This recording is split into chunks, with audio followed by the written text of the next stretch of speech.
Намираме се пред най-големия храм в България – Александър Невски.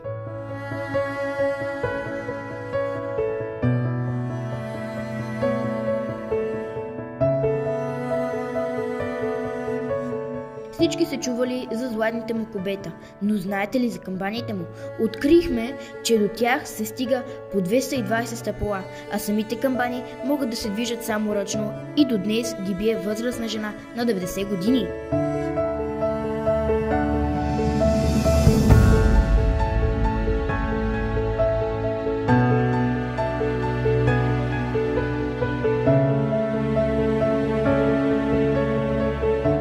Може би също не знаете, че в храмът се намира и мощите на самия Александър Невски, пред които вярващите се молят за здраве и успех.